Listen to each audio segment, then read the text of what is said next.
ሰላም እንዴት ናችሁ? የሞራል ኤንድ ሲቪክ ኤዱኬሽን ቻፕተር 3 ላይ ደርሰናል።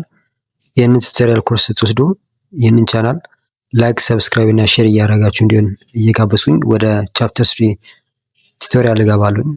ቻፕተር 3 ኢቲካል ዲሲሽን ሜኪንግ ኤንድ ሞራል ጀጅመንት የሚል ነው። በዚህ ስር የምንመለከተው ሃው ካን ዊ ሜክ ኢቲካል ዲሲሽን ኤንድ አክሽን የሚለውን እናያለን። አሁን ወደ አማርኛ ሲተረጎም ስነ ምግባራዊ ውሳኔዎችን እና ድርጊቶችን እንዴት መፈጸም እንችላለን የሚል ነው። በዕለት ተዕለት ህይወታችን እንቅስቃሴያችን ውስጥ ሁልጊዜ ትክክለኛውን ነገር ለማድረግ አስቸጋሪ ሁኔታዎች ሊገጥሙን ይችላሉ። ብዙ ጊዜ ትክክለኛ ነው ብለን የምናስበው ነገር ከሌሎች ሰዎች ጋር ወደ ተወሳሰበ ግጭት ውስጥ ሊከተልና ማህበራዊ ግንኙነታችንን በከፍተኛ ሁኔታ ሊጎዳው ይችላል። ግለሰቦች ለሚያደርጉት ነገር እኔ ትክክለኛ ነኝ ለማለት የራሳቸውን ምክንያት ወይም መለኪያ ሊያቀርቡ ይችላሉ። ሁላችንም የምንወስናቸው ውሳኔዎች እንዲሁም የምንፈጽማቸው ድርጊቶች ትክክል እንደሆኑ መናገር ዝንባሌ አለን። ነገር ግን የተሳሳተ ውሳኔ ስንወስን ወይም መጥፎ ድርጊት ስንፈጽም እንጸጸታለን። ሆኖም ግን የድርጊቶቻችንና የውሳኔዎቻችን ስነ ምግባራዊ ባህሪ የሚወስነው ስለ ጥሩና መጥፎ እንዲሁም ትክክልና ስህተት ባለን ግንዛቤ ላይ ነው። የሰው ልጆች ስለ ድርጊቶቻቸው ሞራላዊነት እንዴት እንደሚፈርዱ ከመከታተላችን በፊት አንዳንድ ግራ የሚያጋቡ ጥያቄዎችን እናነሳለን። ለምሳሌ ለመሆኑ ጥሩ ወይም መጥፎ የሚባሉት ነገሮች ምንድን ናቸው? ለውጤታቸው ወይም ወደ ሌላ ነገር ስለሚያደርሱልን ብቻ ጥሩ ወይም ተፈላጊ ናቸው ብለን የምናስባቸው ነገሮች አሉ። በተጨማሪም ወደ ሌላ ነገር ስለሚመሩን ሳይሆን በራሳቸው ማንነት ምክንያት ጥሩ ናቸው ብለን የምናስባቸው ነገሮች አሉ። እነዚህ ነገሮች ሌላ ነገር ለማግኘት መንገድ ብቻ ሳይሆኑ በራሳቸው ተፈጥሮ ዋጋ ያላቸውና ሊኖሩን የሚገቡ ተብለው ይታሰባሉ። የመጀመሪያው ጥሩ አይነት መሳሪያዊ ጥሩ ወይም ደግሞ ኢንስትሩሜንታል ጉድ ተብሎ ይጠራል። ምክንያቱም የእነዚህ ነገሮች ጥሩነት የሚመነጨው መሳሪያ በመሆን ሌላ ዋጋ ያለውን ነገር ለማስገኘት ካላቸው ጠቀሜታ እንጂ በራሳቸው ግብ በመሆናቸው አይደለም። ሁለተኛ ጥሩ ዘርፍ ውስጥ የሚካተተው ደግሞ ኢንትሪንሲክ ጉድ ወይም ውስጣዊ ጥሩ ተብሎ ይጠራል። ምክንያቱም እነዚህ ነገሮች ምንነታቸው ምንም ይሁን ምን የምናከብራቸው ወይም ዋጋ የምንሰጣቸው ወደ ሌላ ነገር ስለሚመሩ ሳይሆን በራሳቸው ማንነት ምክንያት ነው። የዚህ ተቃራኒ አስበው ያውቃሉ? አዎ። በመሳሪያነት መጥፎ ወይም ኢንስትሩሜንታሊ ባድ እና በራሳቸው መጥፎ ኢንትሪንሲካሊ ባድ የሆኑ ነገሮች አሉ። አንዳንድ ነገሮች ሁለቱንም ባህሪያቶች ሊያሟሉ ይችላሉ። በሀገራችን እንደ ሴት ልጅ ግርዛት፣ ያለ ዕድሜ ጋብቻ፣ ጠለፋ፣ ድንቁርና ወይም አላዋቂነት፣ ድህነት፣ ሙስና እና ግድያ ያሉ ድርጊቶች እንደ ስነ ምግባር የጎደላቸው መጥፎ ወይም እኩይ ተግባራት ተደርገው የሚወሰዱ ሊወገዱ የሚገባቸው ናቸው። በአጠቃላይ የስነ ምግባራዊ አመክንዮ ወይም ኤቲካል ሪዝኒንግ አንዱ ዋና ተግባር የምናከብራቸው እሴቶችና እርስ በርስ ሊኖሩብን የሚችሉ ግዴታዎችን በተመለከተ የምናቀርባቸው ክርክሮች መተንተን እንዲሁም በንቃት መመርመር ነው። ይህንን ጽንሰ ሀሳብ ከሞት ሂደት እና በህይወት መገባደጃ ላይ ከሚደረግ እንክብካቤ ጋር ስናያይዘው የሚከተሉት ዋና ዋና እሴቶች ይነሳሉ። ሳንክቲቲ ኦፍ ላይፍ የህይወት ቅድስና፣ በህይወት መኖር በራሱ ጥልቅ ዋጋ ያለው መሆኑ ማመን አለብን። ኳሊቲ ኦፍ ላይፍ የህይወት ጥራት፣ መልካም ተሞክሮች እንዲኖሩ ማድረግና መጥፎ ተሞክሮችን ወይም ስቃይን ማስወገድ ጥልቅ የሞራል ፋይዳ እንዳለው መታመን አለበት። ኦቶኖሚ ራስን በራስ ማስተዳደር ወይም ሉዓላዊነት፣ አንድ ሰው የት፣ እንዴት እና መቼ መሞት እንዳለበት ያለውን ምርጫ ማክበር። ይህም ከጊዜ ወደ ጊዜ ጥልቅ የሞራል ፋይዳ ያለውና አዳጋች ጉዳይ እንደሆነ መጥቷል። ኤቲክስ ወይም የስነ ምግባር ሁለተኛው ዋና ተግባር ለምናደርጋቸው ድርጊቶች የምንሰጣቸው ምክንያቶች ብቃት መገምገም ነው። ይህም ለምሳሌ ለአንድ የተወሰነ የድርጊት እርምጃ የቀረቡት ምክንያቶች በጠንካራ ማስረጃና ወይም በምክንያታዊ ክርክር ላይ የተመሰረተ መሆናቸውም ይመረምራል። ይህ ተግባር በሞትና በመሞት ሂደት ላይ ተግባራዊ ሲደረግ ሊገመገሙ የሚችሉት ምክንያቶች ለምሳሌ አንድ የጤና ባለሙያ ራሱን መርዳት የማይችልን እና ለሞት የሚዳርግ ህመም ያለበትን ታካሚ በህይወት ለማቆየት የሚያቀርባቸው መከራከሪያዎች ወይም ወላጆች ከባድ አካል ጉዳት ላለበት አዲስ የተወለደ ህፃን የህክምና እርዳታን ለመከልከል የሚሰጧቸው ምክንያቶችን ሊሆን ይችላሉ። የስነ ምግባር እሴቶችን የመመዘን እና የተለያዩ የስነ ምግባር ክርክሮች የመገምገም ተግባራት ከሌሎች በርካታ የሰው ልጅ ተግባራት የተለዩ ናቸው። የስነ ምግባር እሴቶች አብዛኛውን ጊዜ እንደ ሌሎች የእሴት አይነቶች በቀላሉ የሚረዱት አይደለም። ለምሳሌ ኃይልን ወይም ኢነርጂ በዋናነት ተግባራዊ ጠቀሜታ ከማስረዳት ይልቅ የጥንካሬያችን ወይም የጀግንነታችን ስነ ምግባራዊ እሴት ማስረዳት ሳይከብድ አይቀርም። በተመሳሳይ ሁኔታ አንድ ሰው በጎ ምግባር ያለው ወይም ቨርቹየስ መሆን አለመሆን ከመወሰን ይልቅ የአንድን ሰው የደም ግፊት መለካት ይቀላል። ከዚህም በላይ የስነ ምግባር ችግሮች አብዛኛውን ጊዜ እንደ ሌሎች ችግሮች አይነቶች ግልጽ አይደሉም። እንዲሁም የስነ ምግባር ችግሮች ሁልጊዜም በቁጥር መንገድ ወይም ደግሞ ዴፊኒቲቭሊ መፍታት አይቻልም። እንግዲህ የስነ ምግባር ዓላማ በብዙዎች ዘንድ እንደሚታሰበው የበላይ ሆኖ በመቅረብ ሰዎች ምን ማድረግ እንዳለባቸው መንገር ሳይሆን ይልቁንም ስለ አስቸጋሪ ችግሮች ለማሰብ የሚረዱ መሳሪያዎችን ወይም መንገዶችን ማቅረብ ነው።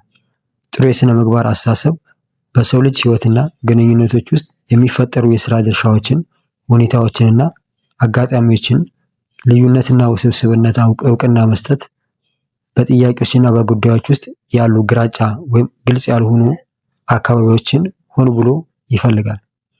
ይሁን እንጂ የስነ ምግባር ሁኔታዎች ምንም ያህል ውስብስብ ቢሆኑም በእነዚህ ፈታኝ ሁኔታዎች ውስጥ የተሳተፉ ወገኖች ሁሉ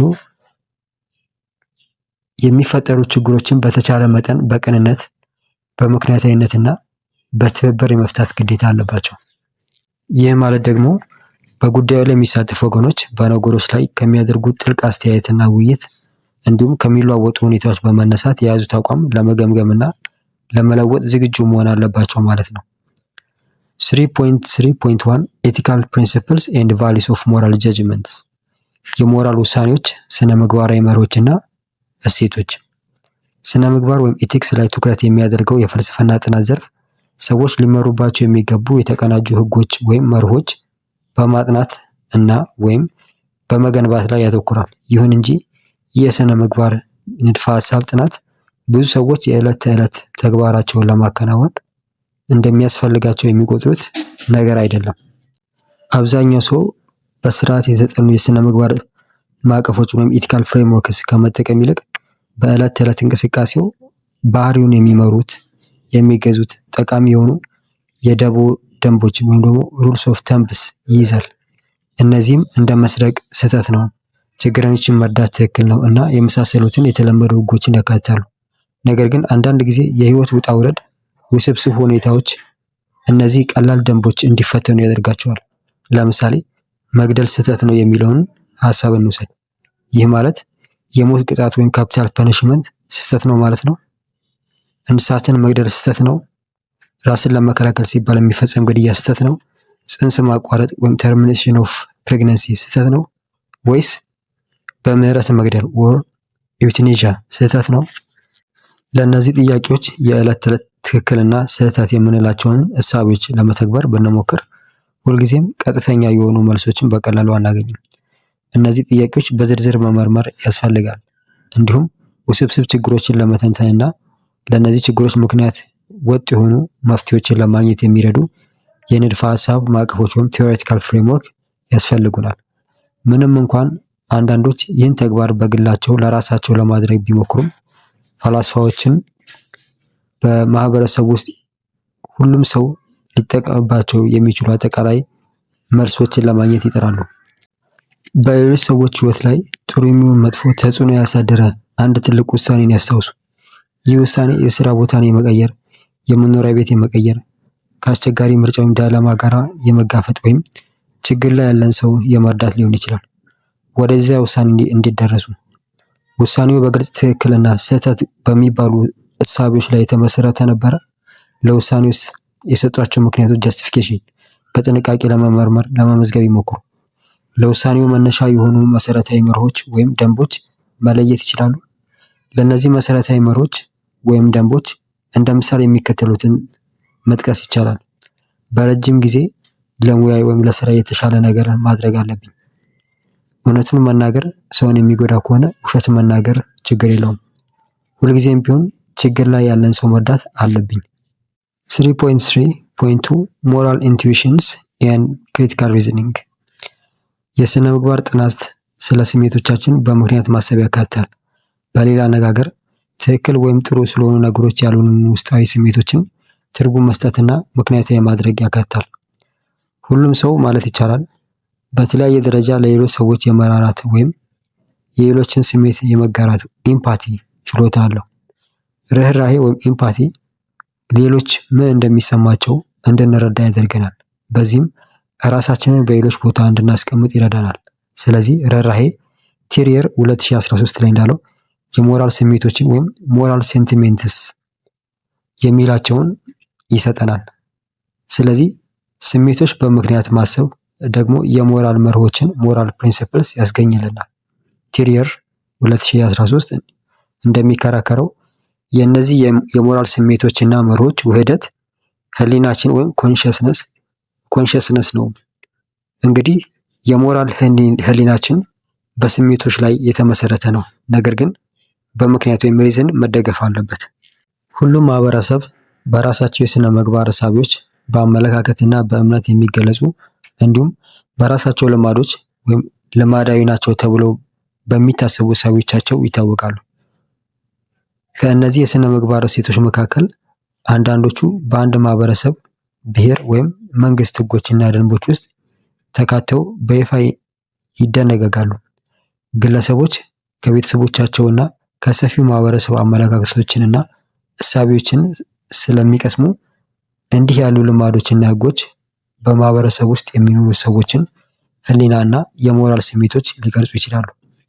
ይሁን እንጂ የፍልስፍና ስነ ምግባር ፊሎዞፊካል ኤቲክስ ከነዚህ ተጽዕኖዎች ጥቂት ፈቀቅ እንድንል እና በምትኩ በስሜቶቻችንና በአመለካከታችን ላይ በጥልቀት እንድናሰላስል እንድንመረምር ይጠይቀናል።